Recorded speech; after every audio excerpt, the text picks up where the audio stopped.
How was your Hoodoo Heritage Month? Want to talk about it? I'm talking about mine in this video. So stay tuned. She see money all around me. I look like I'm the man. Yeah, but I was down out like last week. Tell me where have you been? Hey y'all, Mecca here. Welcome back to the channel. Thank y'all so much for being here. Hoodoo Heritage Month. That is what we're going to be talking about today. It is October 30th as I'm filming this. Y'all are actually going to get this tonight. But we have one more day left in Hoodoo Heritage Month. And I've been going over in my mind this entire month about how I was going to approach this video, about what I wanted to talk about. Because prior years, I have been very in the mix as far as Hoodoo Heritage Month. I've been, sharing, teaching, doing different activities for Hoodoo Heritage Month. This year, I felt a huge pull to be a lot more private. And to be completely honest with you, that's where a lot of my practice is heading, right? It's less about being out in the forefront and doing all of the things. It's more about how is my practice influencing me, how is it guiding me, how is it teaching me, and all of those things don't need to be shared, right? And so this year, it was my goal to be a lot more intimate, be a lot more private, be a lot more internal with how I went about Hoodoo Heritage Month. And if you follow me on any social media platform, I think I talked about it here on my channel, you know that my family history is an odd one. And the reason that I say that it's odd is because I truly, in a lot of aspects, don't know where I came from.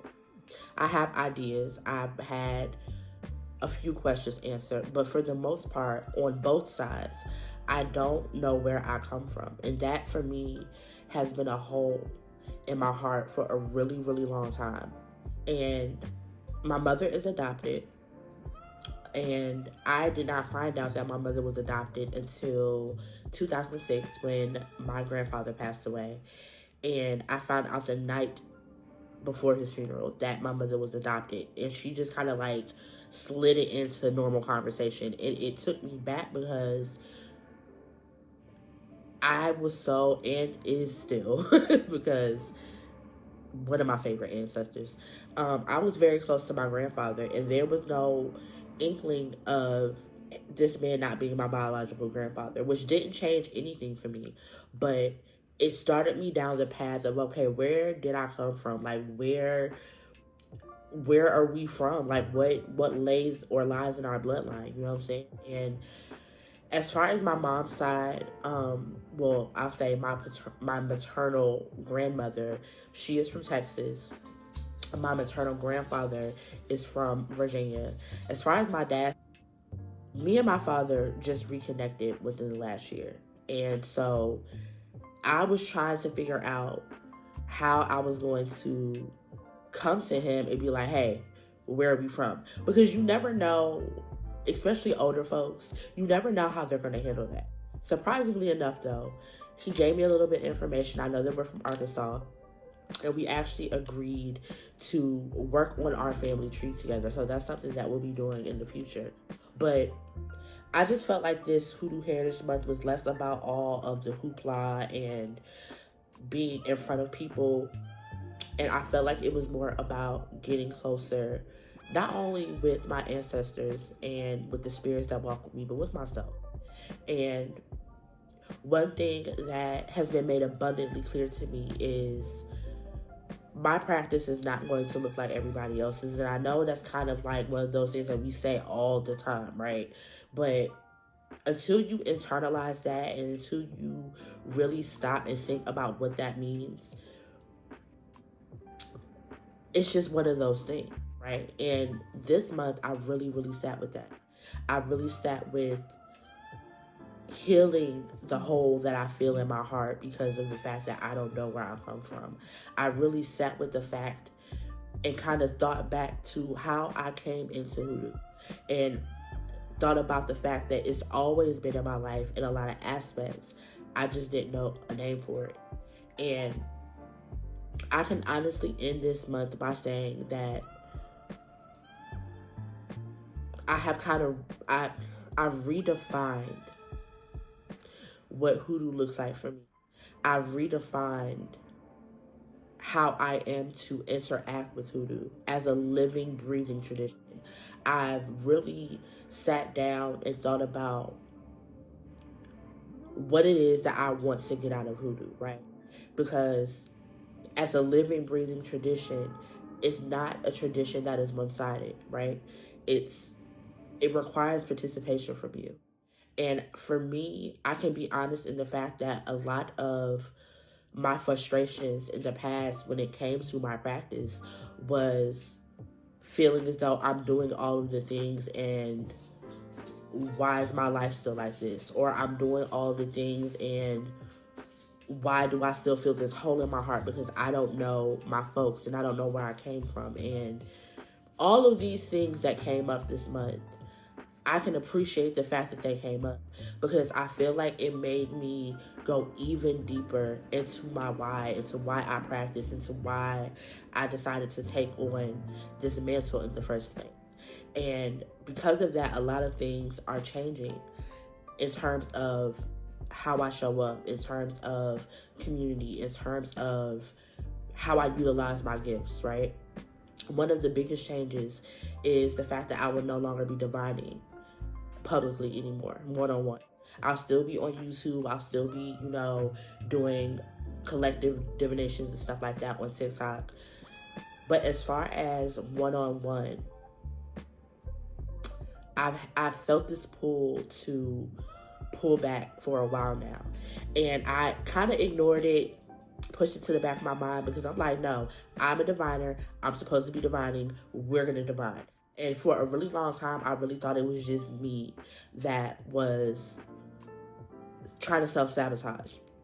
Until this month, I sat down and I thought about it. And that goes back to what I was saying earlier about showing up differently and also not having to teach or be a seer in the same ways as everybody else is doing, right? Which brings me to my books and how my books have been something that I have sat on the back burner. And how that's my ministry, right? My Foolish series, the book that I'm writing now, Son of the Crossroad, all of these things are still very much hoodoo. They're still very much divination. They're still very much workings. But I just articulate them and I share them in a different way. And that's okay. I feel like a lot of us feel like we have to do the same thing because that's all we've known, right? But the biggest aha moment that I had this month is that hoodoo can show up in so many ways. It lives in so many different things. Your talents, things that you're good at, things that come naturally to you. And writing is one of those things that come naturally to me. Always have. And it's something I neglected for a really long time. And so the whole month of October, I have been writing, I have been rewriting, I have been plotting, outlining. We have NaNoWriMo coming up, which is National Writing Month, and my Son of the Crossroads book is the book that I chose to be the project for that. And the goal is to have 50,000 words by the end of November or a completed work. And seeing as though I want to publish at the top of the year, that is what I'm going to be working with for November. So it's reinvigorized my love for writing, it's reinvigorized my want to write, and quite frankly, a lot of the most loving and amazing messages that I've gotten this month. A month where it started off frustrating because I'm like, why are my ancestors so quiet? Why do I not hear them? And it wasn't that I wasn't hearing them, I was experiencing them and hearing them in a different way. I was hearing them through the words that I wrote, through the things that I read, and that just gave me chills. And it honestly assured me, it confirmed a lot for me, and made me understand that I'm going in the right direction, that I'm doing the thing. Like, this has been a month of breakdowns and frustrations, and it has been a month of undoing, to be completely honest with you. Um, it's been one of those months where I'm like, this is how we're doing Hoodoo Heritage Month this year. This is okay. And I just kind of sat back and I observed and I just took it. And what came out of it was so beautiful. And there are no words that I can use to articulate and express what this month has been. Like I said, it's been frustrating. It's been tiresome. It's been emotional. It's been an emotional roller coaster. But at the same time, it was needed. And I know it was needed. And I just want you guys to use the last day before we head into All Saints Day to reflect about what this Hoodoo Heritage Month has been for you. For you. Not how it's been for your mutuals, not how it's been for whomever. What has this month meant to you? How has this month brought you closer to your ancestors, to your dead folk, to your lineage, to your family, the ones living and unliving? What has this month taught you? Because that's the purpose of Hoodoo Heritage Month. Yes, it's to honor. Yes, it's to share and to teach and to learn. But it's also about you. And it's about your practice. And it's about how your practice shows up in your life. Like, that's the whole premise of my channel right now, is how is Hoodoo showing up in my life, right? So I just want you guys to ponder on that, and let me know in the comments how your month went. What were some things that stuck out to you the most about this month? Would you do this month all over again? And I can't wait to chat with you guys in the comments. So until next time, be great, get bread, stay all the way live. With everything be intentional, and have the day you conjure. Peace.